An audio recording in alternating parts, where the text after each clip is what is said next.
We can turn toward our cravings. We can turn toward all of our emotions instead of resisting them or running away from them. And not only do we learn that they go away on their own, but we learn that we can coexist. We can be with these. The less we resist them, the more we can be okay with any strong emotion, which helps us really be with whatever part of humanity we are in that moment. You're listening to Dr. Jud Brewer on Psychologist Off the Clock.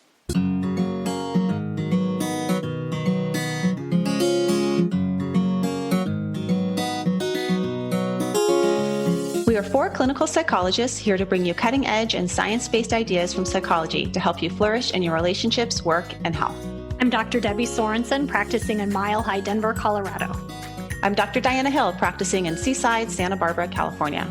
From Coast to Coast, I'm Dr. Yael Schoenbrunn, a Boston-based clinical psychologist and assistant professor at Brown University.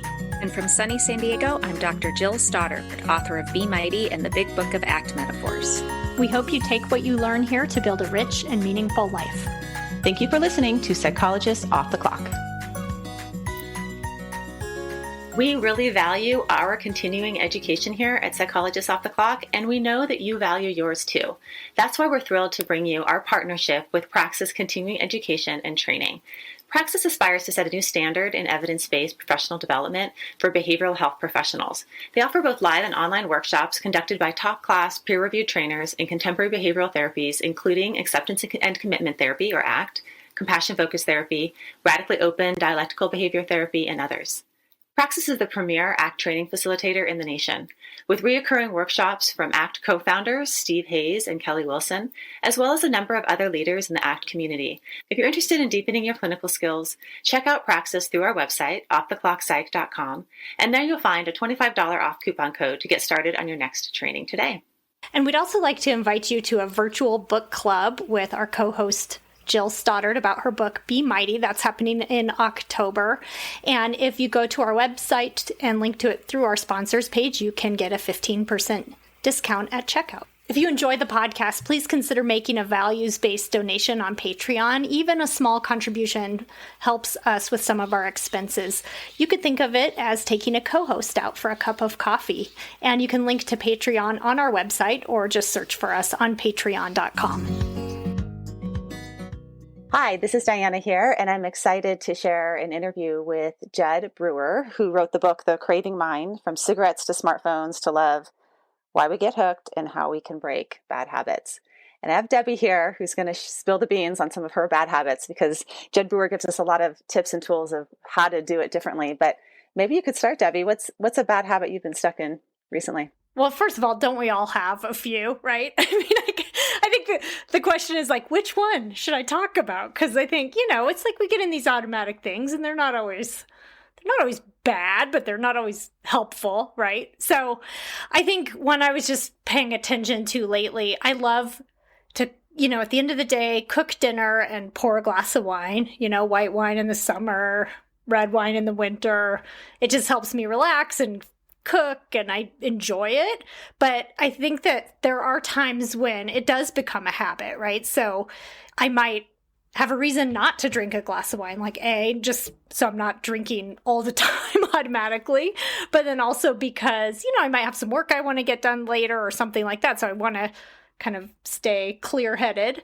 But there's a lot of times when I start chopping an onion and I just want to automatically reach for a wine glass. And so that's definitely one where it can become a bad habit. Not a bad habit. It can become a habit. How about you, Diana? Yeah. So Debbie and I were just chatting and I said, there's so many that I can't share on the air. And she said, share one that you wouldn't share. But give us a juicy one, Give Diana. us something juicy.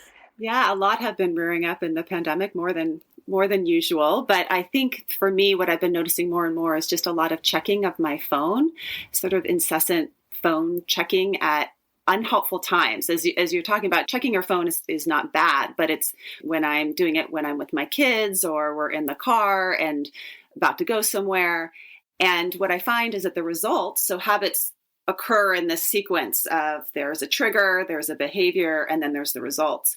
And the results of me doing that are actually quite unhelpful in the long term because I end up either forgetting that I've checked that email and then not replying to someone, or I respond in the moment in this haphazard, sort of jumbled way that wouldn't be as effective as I've actually sat down and checked all my email at once. Not that you've ever received any of them. Maybe one or two jumbled emails on the go. Emails on the go. There's been a lot written on this pattern of basic behavioral principles of trigger, behavior, reward. Charles Duhigg, who wrote about the power of habits. James Clear wrote a great book called Atomic Habits that's really accessible. Where Jud Brewer is really helpful is bringing curiosity to this habit loop process. I've gotten more interested recently in my own life and in my practice, looking at how to change that habit loop once you've gotten aware of it into more of a values-based one. And when you insert a values-based behavior to the behavior part of the habit loop, you end up getting an intrinsically positive reward. It actually feels really good to act on your values, and it can totally shape the course of your habit. So creating a new loop, a values-based one, can be quite helpful. And I've actually written about that and created a handout for you all. If you go to drdianahill.com, you'll be able to find a writing exercise where you can shift your habit loop into a values-based one. I think that's really important. We were talking earlier about are habits bad necessarily or not? And just this very morning, I had a client who was talking about a habit and said to me, is that normal? And I would respond by saying it doesn't matter if it's normal or not. What's normal, first of all? But also the question isn't, is this normal? I think the question is this working out in your life or not? And that's where values comes in. And so I think that's the question, right? Is how's this working out in your life? Is this bringing you closer to the life you want? And I think sometimes even a habit that's maybe neutral or a little bit on the side of taking us away from our values might not be that big of a deal, but we can get into a real shame spiral around it. A second habit loop, right? Because judging our habits can lead to that feeling of guilt and shame, as opposed to what you're talking about, of just looking at our habits for what they are. Most of the cycle of a habit is unconscious. You're not really making the decision. You don't really realize it until halfway through. And to be able to make the wise decision in the moment is what matters. I know for me that the second habit loop of guilt is, and going into rumination, it's really problematic and causes a lot more suffering than the initial habit that I was engaging in the first place. If I go into guilt, I miss the big picture of actually how to help myself out for the next time and not engage in that behavior. Whatever your habits happen to be and however they're showing up in your life, I think there's a lot to be learned from this episode with Jud Brewer. We also encourage you to check out his apps. He has 3 apps that are really helpful in shifting your habits. One is for anxiety, another one is for cigarette use, and the third is for eating. And he's an affiliate with Psychologists Off the Clock. So he's offering our listeners 20% off his programs. Go to our sponsorship page to get the Off the Clock coupon code to get that 20% discount. So check it out. Hope you like this episode and let us know what you think. You can write a review. Dr. Jud Brewer is the Director of Research and Innovation at the Mindfulness Center and Associate Professor in Psychiatry at the School of Medicine at Brown University, as well as the Executive Medical Director of Behavioral Health at ShareCare, and he's also a research affiliate at MIT. As an addiction psychiatrist and internationally known expert in mindfulness training for addictions, Dr. Brewer has developed and tested novel mindfulness programs for habit change, including both in-person and app-based treatments for smoking, emotional eating, and anxiety. And we're going to talk about some of those today, like the Eat Right Now, Unwinding Anxiety, and Craving to Quit programs. So welcome, Dr. Brewer, to the show. It's a real delight to have you on. I've been reading about you and listening to your voice, read me your book over the last couple weeks, and it's a real treat because you do such a beautiful job of integrating contemplative practice with neuroscience. So thank you. Well, thanks for having me. I'm really excited to have this conversation. It might be helpful for us just to land in the here and now. And I was listening to an interview, I think it was back in April, and you were talking about just the strategies to get through this crisis and how to ground ourselves. And now here we are, starting out in fall, and we're in a really different place even than we were back in April. This has turned from crisis management to chronic anxiety and stress. You take a unique perspective on that and how we can address anxiety and stress. Can you talk a little bit about that? I'd be happy to. And I think it comes from a combination probably of my addiction psychiatry practice and my own personal mindfulness practice, which has been really informative, and also some of the neuroscience work that my lab does. So I guess starting with the latter, it's been really interesting to look at the actual mechanisms that form habits. And I think that in particular got really fascinating around how anxiety can be perpetuated as a habit. One way I think about this, from the scientific standpoint, is that we've got the survival brain that's there to help us survive, right? And it actually learns in a very simple way through reinforcement learning. It only has 3 core elements: a trigger, behavior, and a reward. So if you think about it from a pragmatic standpoint, our ancient ancestors back on the savannah were, they're foraging for food and trying to remember where food is. So you find a food source, that's the trigger. The behavior is you eat the food, and then the reward from a neuroscientific standpoint is that your stomach sends this dopamine signal to your brain that says, remember what you ate and where you found it. So that was actually set up to help us survive. This is old survival brain. Yet in modern day, most of us have refrigerators. so we don't need to remember, we know where the kitchen is. Yet these mechanisms are still at play.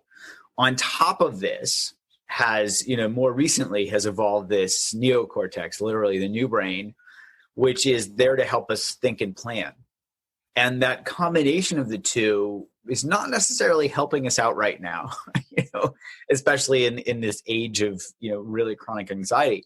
And I think it actually points to the core mechanisms of why anxiety is actually increasing right now.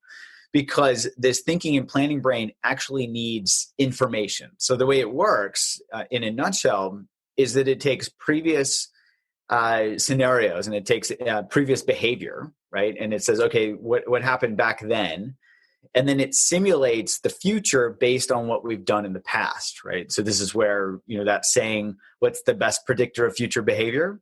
Past behavior, right? So that's how our thinking and planning brains work. The problem is that there's a huge amount of uncertainty right now, right? So if you think of it at the beginning of the pandemic, we didn't know how contagious or dangerous this virus was. So everybody was taking all these precautions, like not touching mail, for example, because they didn't know, if this virus could last on mail, because we just didn't know. A lot of uncertainty there, a lot of anxiety there, a lot of fear that was justified, because fear is actually what helps us survive. We learn, if that's dangerous, don't go there. Yet the uncertainty has persisted, but it's just shifted in terms of, when's there going to be a vaccine? How long is this thing going to last? Are my kids safe to go back to school? All this stuff. And that uncertainty doesn't look like it's going away anytime soon, even though we're starting to learn how to manage, the severe cases. For example, steroids are showing to be very helpful for for reducing mortality, things like that. So we're getting mortality rates down in the hospitals, yet for the majority of the population that's not sick, there's all this uncertainty. So you can think of it this way: fear, old survival brain helps us learn, like avoid danger, but fear plus uncertainty leads to anxiety. And we don't see that ending anytime soon. I heard a talk by Joseph Ledoux, who actually talks a lot about how this goes back to even just the protozoa, avoids toxins and moves towards nutrients. But we have this unique thing about humans, which is our capacity, as you said, to simulate. So yes, we have the immediate response of, I got to keep my family safe, but then we can simulate. In the conversation I'm having with my kids yesterday, we were at the beach. When are we going to go to the beach and not have a police car there and everyone's masks on, and have it be such an effort to just go do this thing that was a daily activity and a stress reliever? So even the things that we would be turning to relieve stress or help us with anxiety aren't working in the same way that they used to. Yeah. And another way to just add to what you're saying is, our thinking and planning brains don't stop. Right. And so they go into these what if scenarios, like what if this, what if that, what if this, what if that. And there's a fair amount of research dating back to the 1980s. T.D. Borkovic at Penn State actually showed that anxiety can get perpetuated in these same, negatively reinforced habit patterns, the same way that single cell organisms avoid danger. way he pointed this out was that a negative emotion, let's say fear, that's the trigger, triggers a mental behavior of worry. A lot of people don't think of behavior as being mental, but in fact, we can have plenty of mental behavior. And that worry, even though it's not actually doing anything, it feels like it's doing something because we feel like we're in control. We're worrying, at least I'm worrying about this, even if my worrying isn't going to help it. The problem is that worry feeds back and then perpetuates cycles of anxiety. So we just start spinning, more and more and more and tighten down into these tiny little balls of anxiety. So worry has this sort of subtle reinforcement quality to it that even you're talking about, that trigger behavior reward. There's this sort of false reinforcement to worry, but it doesn't work. It actually worrying doesn't solve any problems. There's this other component that I want to dive into a bit, which is the self-referential nature of all of it. And some of the brain areas that are involved in anxiety that also get involved in that sense of me, as opposed to the sense of we. Can you talk a little bit about that? Yeah, I'd be happy to. My lab serendipitously fell onto some of these brain networks through studying experienced meditators. So I was curious, this was about 10 years ago now. I was curious how experienced meditators' brain activity was different than novices or people that hadn't meditated. So we did a study where we compared brain activity of a novice versus experienced meditators. And we found, the short summary of it is that there's this network of brain regions called the default mode network. And it's called the default mode network because it's what we default to when we're not doing anything in particular. And what we tend to do when we're not doing anything in particular is think about ourselves. Like we regret things that we've done in the past. We worry about things in the future. So in particular, cravings, all sorts of drug cravings, chocolate cravings, gambling cravings, those activate this default mode network. And rumination. So with depression, when we're ruminating about things, that we've done in the past, that also activates this network. When we are perseverating, which is basically just rumination about the future, when we're worrying, that also activates this network. And lo and behold, we found that experienced meditators are deactivating this network. And when we had that first study published, we weren't quite sure if that was accurate or not. So we followed it up. First, we did a replication study with a larger sample, and it replicated it. But we also started using this technique called real-time neurofeedback, where we could show people feedback from their own brains in real time. And that's really the only way to bridge this gap between what's described as subjective or first-person science and third-person, so objective science. So we needed to line up people's direct subjective experience with their brain activity. And in several studies that we published, we found that those two lined up pretty nicely. We even had Anderson Cooper from 60 Minutes come in and try it out on camera. So anybody that's interested, they can just Google, Anderson Cooper, I think meditation, 60 Minutes, Brewer or something like that. And they can see, we asked him to think of a time when he was anxious. His posterior cingulate cortex, this hub of the default mode network, shot off. It literally went off the charts above what we could record. And you can see that on the screen. And then we asked him to meditate. So he had been practicing meditation for about a month at that point. And he was just paying attention to his breath. And you could watch that brain activity just drop significantly. So it seems that these self-referential brain networks are activated, when we're caught up in things, when we get caught up in anxiety, when we get caught up in a craving, but they also deactivate when we practice mindfulness and meditation. And one of the things that we got dove into even more specifically was, what is it about the meditation or the mindfulness that is decreasing this brain activity? So we did a bunch of experiments and looked at subjective experience. And we found that it was literally this feeling of getting caught up, where people are, when they're working hard, when they're trying to meditate, they're getting caught up in that effort. That was activating the posterior cingulate cortex. When they were caught up in distraction, it was activating it, just like other studies had found. And when they were letting go, when they were simply resting in awareness or getting curious about their experience, that's when the posterior cingulate cortex activity decreased. Yeah. So it was really interesting. And this actually informed a lot of the work that we're doing now, which was, to really zoom in on this experience of getting caught up, right? And in fact, we get caught up in anxiety. People know what it feels like when they're caught up in that anxiety. It feels like this contracted, closed down quality of experience. And when they let go, simply by bringing curiosity to that moment, that helps them kind of unwind a little bit, let go.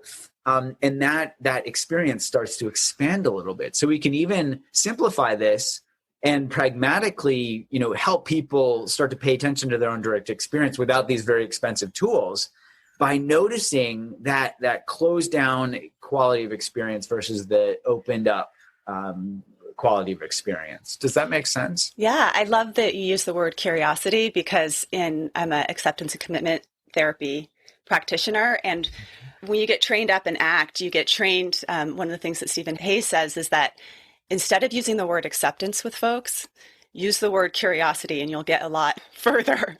Because when you say something like, well, maybe we should accept, how the pandemic is impacting you right now, people are like, accept? I'm unwilling to accept. But if you use curious about the possibility that there's some outgrowths of what's happening, there's some changes that maybe could be beneficial, it totally changes our relationship. And as you described, we move from narrowed behavior and attention to more expansive behavior and attention. And that is key to get people moving and more flexible in their lives. I totally agree. And maybe I should accept. I think, it's a great example of how we add, you've probably heard this term, we should all over ourselves. Yeah. Right. So, if our therapist says to us, oh, maybe you should accept this, then we think of, oh, that's one more thing that I can fail at. And then we get more contracted as compared to, oh, let's explore this or play with, or, get curious about what that feels like. And in fact, curiosity, well, so let's geek out a little bit if you don't mind. But, if I had to pick one word and lose every other word in my vocabulary, that one word would be curiosity. It's a perfect mantra. And if you look at it, there are actually two types of curiosity that can also inform experience as well. You're probably familiar with this, but in case others aren't, there's this guy Littman who back in 2005 published a paper describing what's called as deprivation and interest curiosity. And with deprivation curiosity, it tracks perfectly with this idea of reward-based learning, right? Operant conditioning, where if there's, we don't know the answer to something, then that triggers an urge to go look it up, right? And this is where our weapons of mass distraction, our phones are terrible at actually perpetuating these cycles, because we go look it up and then we get that reward. No matter how superficial or meaningless it is, we're like, oh, that was that movie star. I couldn't think of that person's name, right? But that's that itch. And I think of this deprivation as destination, right? Once we get somewhere, once we get that answer where we feel better, but it actually perpetuates the cycle of doing that again. On the contrary, or contrasting to that, is interest curiosity. So where deprivation is destination oriented, interest curiosity is about the journey.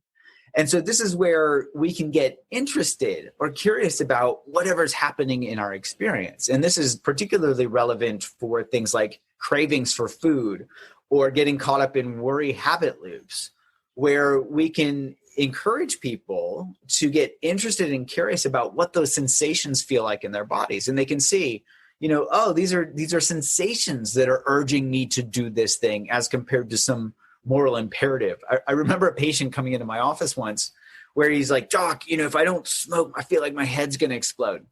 And so we just kind of mapped it out actually on my whiteboard, had him describe what his experience was, get curious about what his direct, physical sensations were and how strong they were. And so the intensity increased and eventually it peaked and then it went back down. And he had this wide-eyed look. He's like, oh. And I said, well, what do you usually do at the top of that peak? He said, I usually smoke. Well, obviously he didn't smoke. I was at the VA hospital at the time, so we were on a smoke-free campus, right? He couldn't smoke in my office.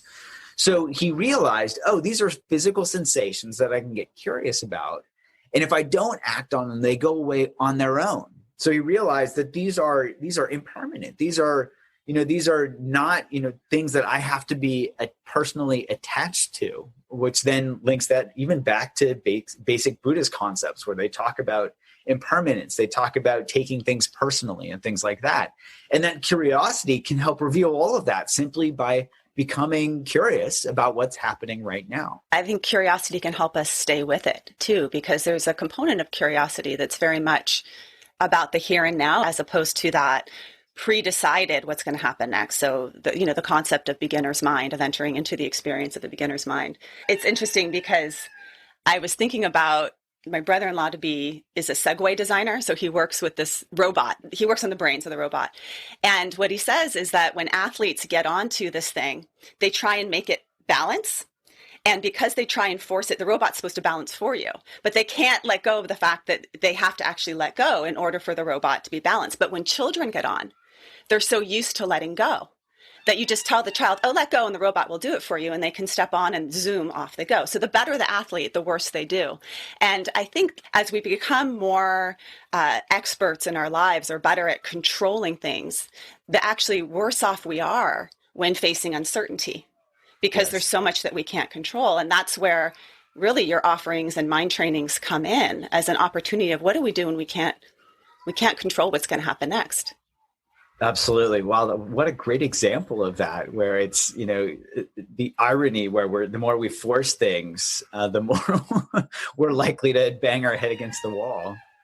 Yeah, the case for many of our experiences. I was fascinated by the smoking study where you talked about how cravings actually didn't decrease over the course of 4 weeks of your treatment, but that people's relationship with the craving changed, and how different that is than trying to impose something like a gold standard CBT, where we expect the symptom, we want the craving to decrease, we want the thoughts to change. And sometimes that is not the case, but our behaviors can change even in the face of our emotions still being high. Right.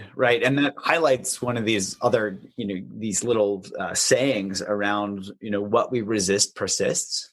And so when my patients resist a craving, whether it's for food or for a cigarette, that craving actually persists and it pushes back on them.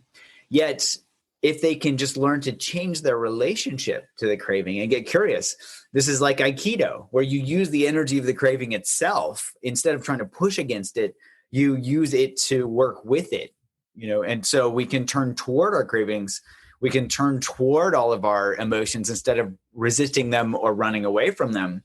And not only do we learn that they go away on their own, but we learn that we can coexist. We can be with these. The less we resist them, the more we can be okay with any strong emotions, which helps us really be with whatever part of humanity we are in that moment. There's this great simple equation that there's a meditation teacher, Shinzen Young, taught me, which is suffering equals pain times resistance. So if you think of that suffering, the pain can be anything. It can be emotional pain. It can be physical pain. The more we resist that pain, right? So let's say it's a craving. The more we resist that craving, the more our suffering is going to go up. But the more we let go and get curious about that craving, the more that resistance goes down. The craving is still there, yet the suffering is not there. And so we can learn to be with that craving. And that's what our study showed was, at 4 weeks, the cravings were just as strong. People learned to be with them, not resist them, so that they could actually cut down on their smoking. And this is where we got 5 times the quit rates of gold standard treatment, right? So it was really working. When we looked 3 months later, in fact, that craving had died down on its own. And the way I think about this is the analogy of a fire, right? If craving is that fire and cigarettes are that fuel for the fire, if you stop adding fuel, the fire is not going to magically just go out in that moment. It's going to die down over time. And the less fuel you add to it, the more quickly it dies off. And the expectation for us to think our way out of a craving when we're experiencing one. I think everyone has experienced some degree of craving or wanting or feeling overwhelmed. The expectation that we're going to think our way out of that in that moment is setting us up for failure. Right. Absolutely. And it's interesting because we're in fire country here in Santa Barbara. And one of the things that we made as part of our fire plan in our house, because we've had to evacuate many times, is that there's three things that we do if a fire happens. We grab the backpack that's under our bed that's pre-packed, and we grab our dirty laundry bin. And then we grab any of my grandmother's paintings, right? And so the dirty laundry bin was a technique that someone told me because they said, you're not going to have the wits to figure out what you're going to want to wear. But if you take what you've worn for the week, you're probably going to be good, right? And so to prepare for basically my prefrontal cortex to go offline when I have to evacuate is a good thing. How do we do that with something like we're overwhelmed by stress or anxiety, we're having a panic moment, we're about to yell at our kids, right? These are all examples of our stress systems overtaking our prefrontal cortex. Yeah. So here it comes back to understanding how our minds work, right? And so if we know that the prefrontal cortex is the youngest and weakest part of the brain from an evolutionary perspective, this is why cognitive therapies may not work as well as we all wish that they did, because we can't think our way out of a craving, for example. Yeah. We can't think our way out of anxiety. We know that because our prefrontal cortex is the first part of the brain that goes offline when we're stressed or when we're anxious, right? There's this saying, HALT, hungry, angry, lonely, tired. That's when our prefrontal cortex, our thinking part of the brain, goes offline. So this is analogous to the fire emergency, right? when that HALT acronym comes up, or when we're anxious, that's when our prefrontal cortex is not working, and we're going to go back to our old survival brain. So the question is, how do we put out that fire, so to speak? And the way to do that is to help ground us in our direct experience. What's happening right now, instead of getting caught up in worry or having our minds spiral out of control. So a couple of things that I teach people to do, whether it's through our Unwinding Anxiety app or through even in my clinic, is to help we've got a couple of things that we can ground ourselves in our direct experience right now. And one of my favorites is through our feet. Our feet tend to be an anxiety-free zone, right? So think of that as the fire ring around, we're less likely to have anxiety in our feet, just like if you have a fire zone where you've protected from jumping or whatever, then you're not going to have a fire there. And so I have people just simply get curious. This goes back to curiosity. Get curious about what their feet feel like in this moment. It's like they could even wiggle their toes. What's it feel like when I wiggle my toes and stop wiggling them? What's it feel like with the pressure of my feet on the floor or in my socks and shoes, or whatever. And we can just ground ourselves in the immediate experience, in the present moment, with what's happening right now. Oh, what do my feet feel like? And we can even up that by asking, okay, which foot is warmer than the other foot right now? Which foot is warmer than the other foot? It doesn't matter what the answer is. But that actually taps into our natural capacity to be curious right in this moment. So that's one practice that people can do. Another is, and this is a great one that we can teach to our kids. I put out a short YouTube video on this. If folks want the neuroscience behind it, we won't get into it right now. But this thing called 5-finger breathing, where as somebody breathes in, they can trace up the outside of their pinky. As they breathe out, they can trace down the inside and so on. They can trace their hand as they take 5 breaths. They can trace it back to the thumb to pinky to do 10 breaths. And that's a great way to help ground ourselves, not only in breathing, because sometimes it can be hard to ground yourself in your breath, but we're also doing this in a multi-sensorial way. So we're seeing our hands, we're feeling 2 different fingers, and we're feeling our breath at the same time. And what that does is it basically takes up all of our working memory. Think of it as the brain's, RAM, the random access memory. If you use all that space up, then those worry thoughts don't have space to be in there. So after you do 5 or 10 breaths, even if those worry thoughts come back on, your physiology is calmed down. And so those thoughts come back and there's a mismatch emotionally, right? There's less emotional charge to those thoughts. And then we can say, oh, those are just worry thoughts, and we're less likely to get caught up in them again. So those are 2 practices that are very pragmatic. We can teach, the 5-finger breathing is great to teach to your kids. And then, bedtime, you do, 10 breaths together or something like that. You can do it at meal times, et cetera, et cetera.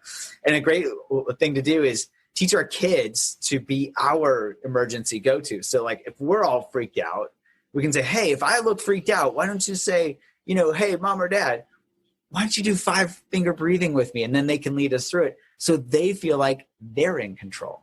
I love the feet, and there's so much in ancient practices about feet and rooting, even sitting and rooting, and a lot of the yogic practices. When I teach yoga and whenever I teach tree pose, we always start with growing roots. So imagining that your feet are growing roots down to and anchoring themselves in the center of the earth. And just like trees have those deep roots that then you can be more flexible and move around. If your feet are rooted, it helps with that ability to respond to and adapt to the adversity around us.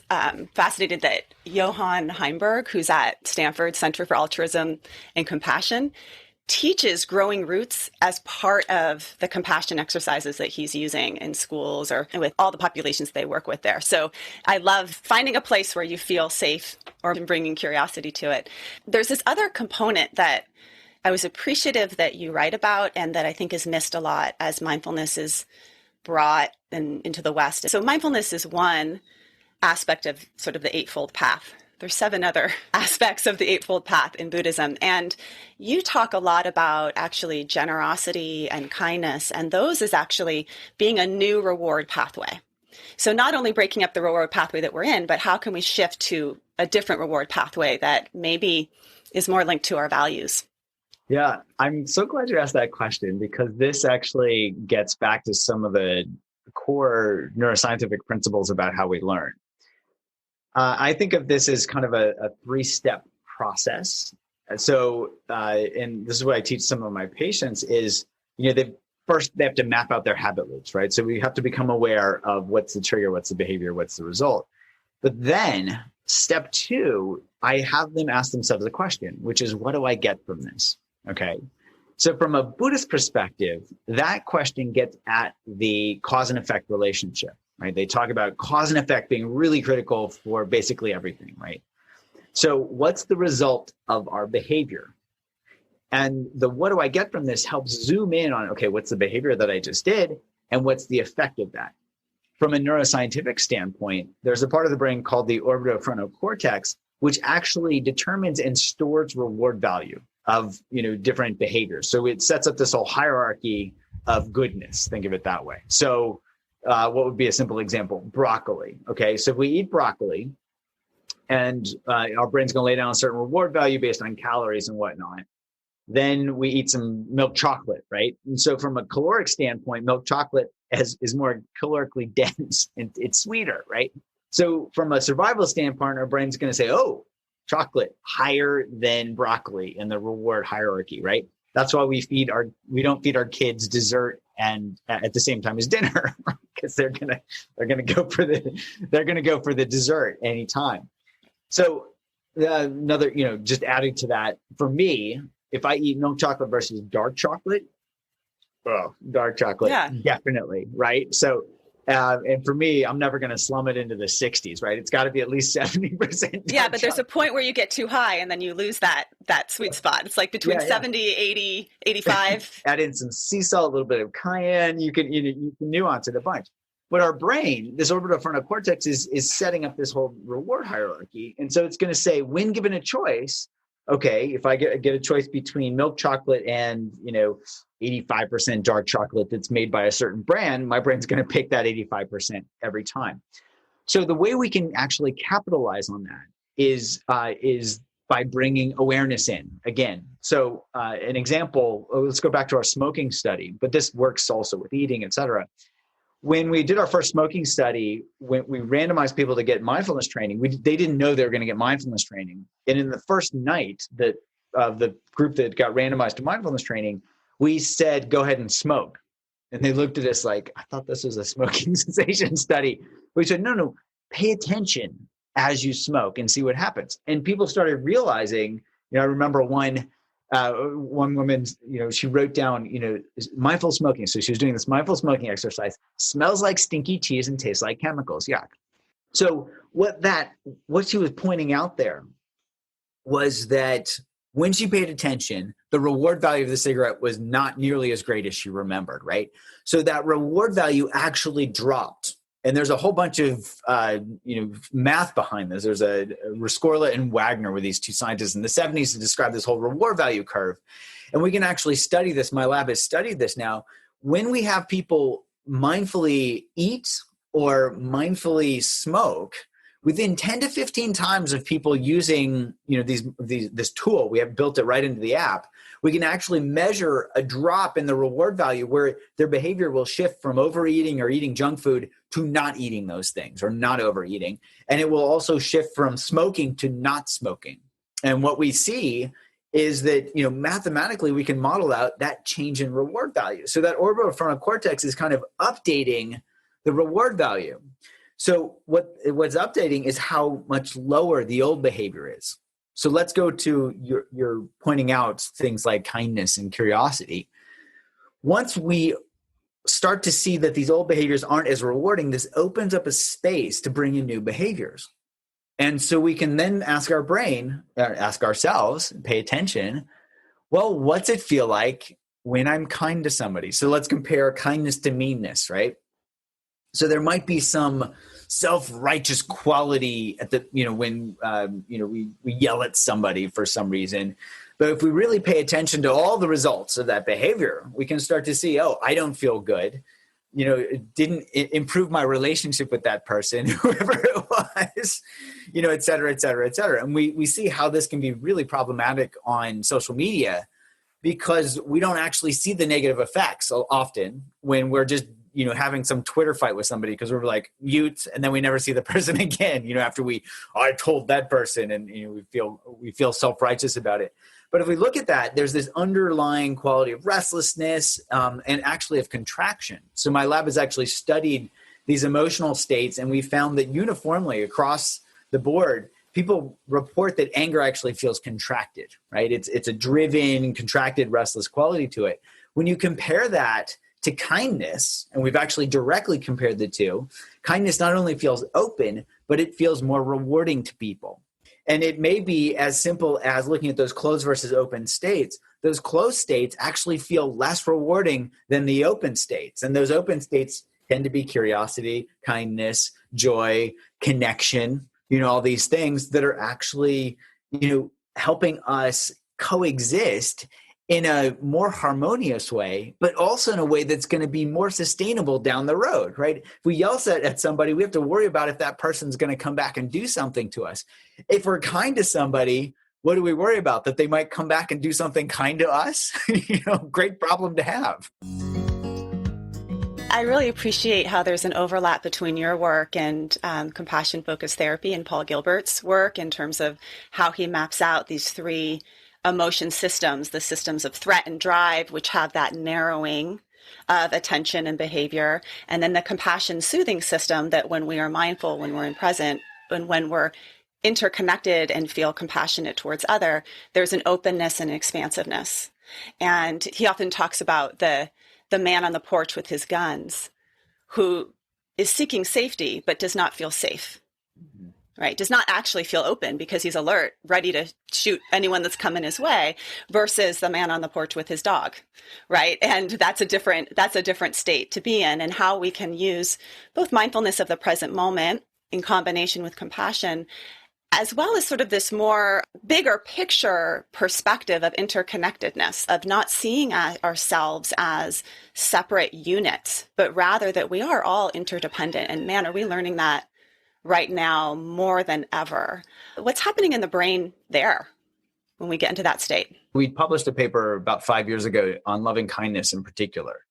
So for those that aren't familiar with that, loving kindness is a meditation practice of basically just opening our hearts, and there are ways to formally help people systematically do this through phrases such as, these are supportive phrases that help people open, such as, may you be happy, may you be healthy, may you be safe from harm, things like that. And we can even direct those toward ourselves when we need that self-kindness as well. And what we found was that in contrast to, let's just say what we found was that the default mode network, which it gets activated again when we're worried, right? When we're getting worried that we might not be safe, for example, or in fact, the default mode network gets activated with certain types of romantic love. When somebody is very obsessed with their romantic partner, this is a study that was published, I think, in 2011. I wrote about it in my book, where this group had found that people who are in long-term relationships, there was this passionate love scale and there's this subscale of obsessiveness. And the more obsessed somebody was with their partner, the more their posterior cingulate was activated. Because when you're obsessed, is it really about that relationship or your partner, or is it about you, right? Oh, I'm obsessed.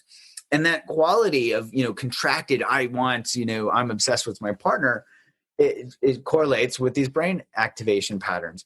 What we found with loving kindness, perhaps not surprising at this point, is that those same brain regions get really quiet because we're not worried about ourselves. And in fact, the joy that comes with being with kindness is just so much sweeter than trying to hold on to the love or hold on to the relationship. That it's much more rewarding in itself. So we're not only seeing brain activation patterns getting quieter with loving kindness, but people are reporting that loving kindness just feels more open. I'll give a personal example. When I was in residency training, I would ride my bicycle to the hospital because I lived a couple of miles away. And this was in New Haven, Connecticut. And sometimes the cars were not as excited about me being on the road as I was. And so I'd, maybe get honked at or this or that. And, sometimes grumpy or whatever, I would give them a universal sign of displeasure or, do something that was provocative, that wasn't that helpful. And I'd get to the hospital and I'd be all, in a huff. And I was thinking, wow, this is not a great way to go and see patients. I'm not in a good mind state for this. So I started practicing loving kindness, where whenever somebody honked at me, I would use that as a mindfulness bell to offer them a phrase of loving kindness. And then I would offer one to myself as well. One for you, one for me.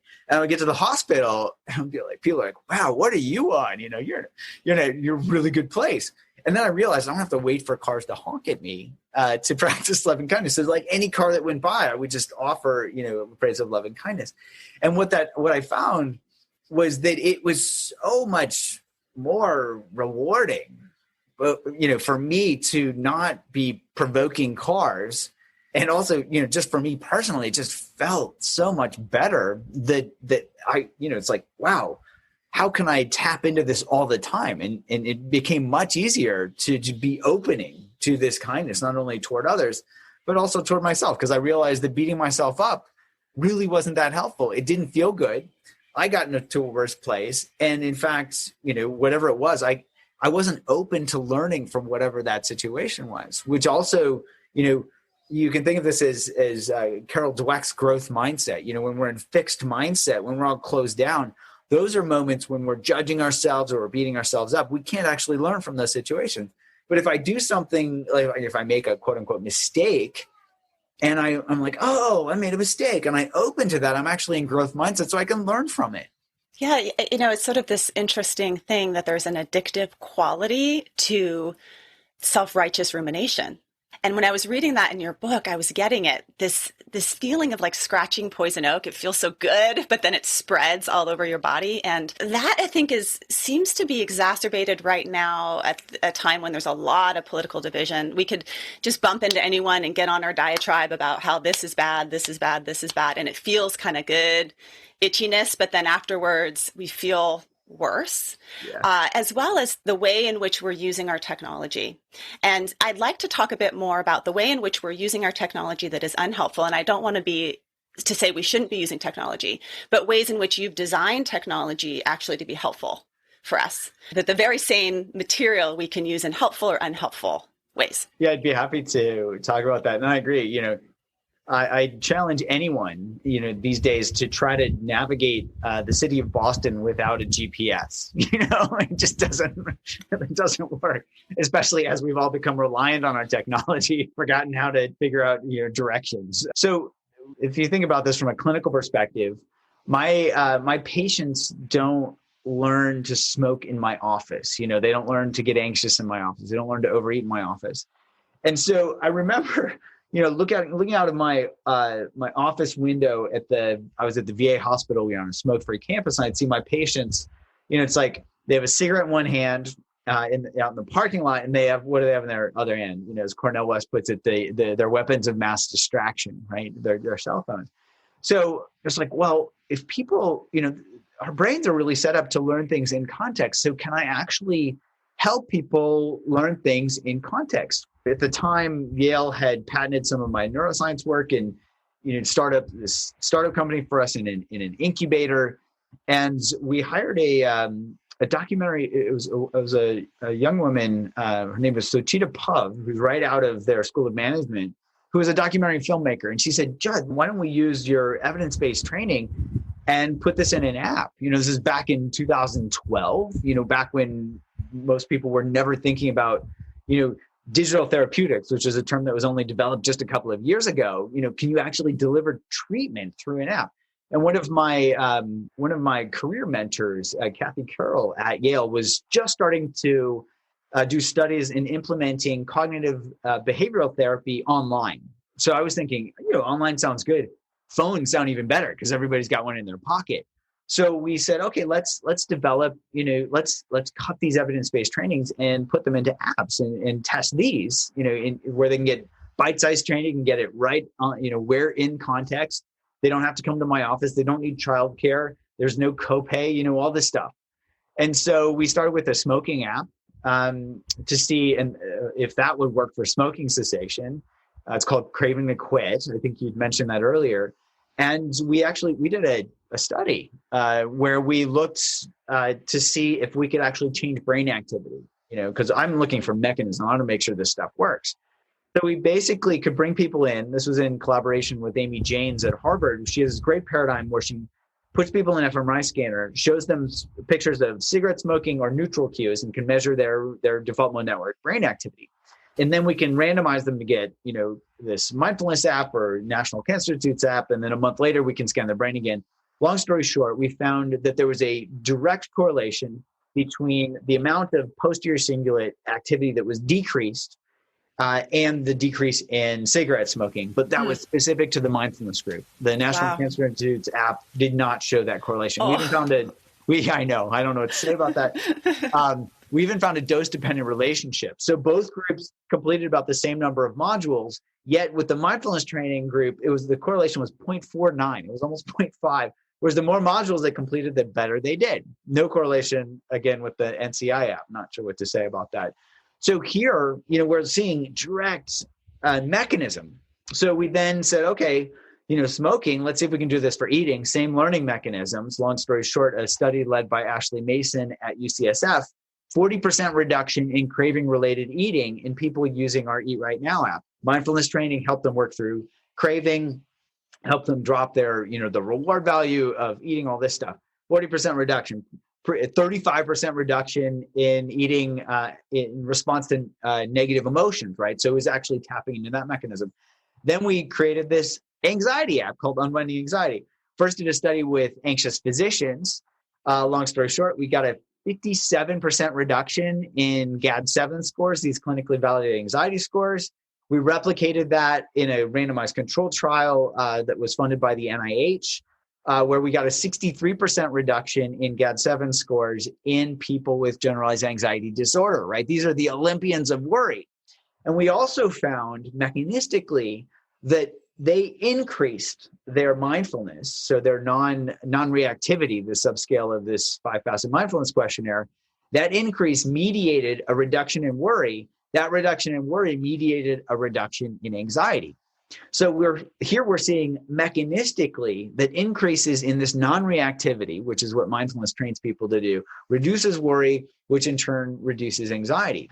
Now, just to put this in context, this was compared to treatment as usual. So the treatment as usual group, I think they dropped their anxiety scores by about 15 or 16%.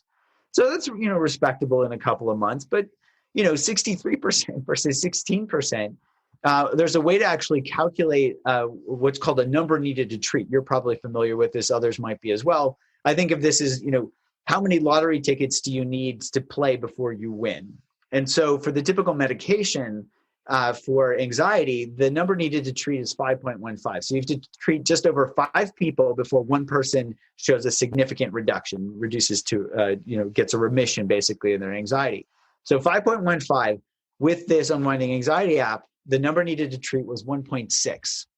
So you only need to treat just over 1.5 people before, somebody showed a significant benefit. So here, with these digital therapeutics, we're finding, they're accessible. You can make them very affordable. Anybody that has a cell phone or a smartphone can have access to these so that we can get this to people in geographically remote areas. We can reduce barriers. So this isn't just, rich white people that can afford to, do some treatment like this. This is something that can be available to anyone. And we're seeing both mechanistically and empirically that these programs work. So we're really excited to see that, we can actually help this whole field of digital therapeutics move forward through evidence-based mindfulness training programs. But all of that goes back to mechanism. It goes back to really understanding how our minds work and then learning how to work with our minds that way. I love that. I was watching you as you were talking. And one of the things that I like to do when people are talking is see where they light up. And man, you lit up about that. You can tell that this is something that you're incredibly passionate about and probably is pulling together a lot of your life's work and your values that are being lived out in this work. And I'm curious about that. Like, what is the meaning behind this work for you in a deeper way? Oh, what a great question. Well, as a clinician, and I'm sure you can relate to this, it's great to see when my patients are doing well, and medications, I'm a psychiatrist, I prescribe medications, they just don't do a great job. I mean, for some people, and it probably depends on genetic polymorphisms, whatever, some people benefit from things like SSRIs for anxiety. But the majority of people, they really need to learn how their minds work. And so it's really gratifying to see patients do well. But the other thing, even more personally, is, as a physician, I took this oath, first do no harm. Mindfulness training is much less likely to cause harm for people, in terms of side effects and things like that. It's not zero risk. And certainly for some populations, especially folks with a trauma history, et cetera, they need to work with a, skilled therapist that has training with that. That aside, this training is helping people live better lives. And as kind of like a side benefit, as compared to a side effect, they're generalizing this to other aspects of their lives. So they are finding that when they are, when they learn mindfulness, they're kinder to other people. And so we start to see this spreading effect where, kindness is actually spreading in the world simply through somebody coming in, whether it's through an app or, to my clinic or whatever, where people are learning to live not only, more calm and peaceful lives, but more connected and kind lives where that kindness is spreading to others. And that's really, what did Martin Luther King Jr. say in his letter from a Birmingham jail? He was talking about, we will meet your hatred with kindness and we'll win a double victory. And he says, that kindness will be the salvation of our civilization. And I think that's really what gets me up in the morning is that, I personally have benefited so much from learning how my mind works, learning these mindfulness practices all the way back to the Buddhist psychology. But really, this is the only thing that makes sense to me, is like to live my life this way it's so gratifying to just be in service of others just through simply helping them understand how their minds work and then watching them blossom when they realize, I can actually live a better life simply through bringing awareness and letting my brain take care of the rest because kindness feels better. Generosity feels better.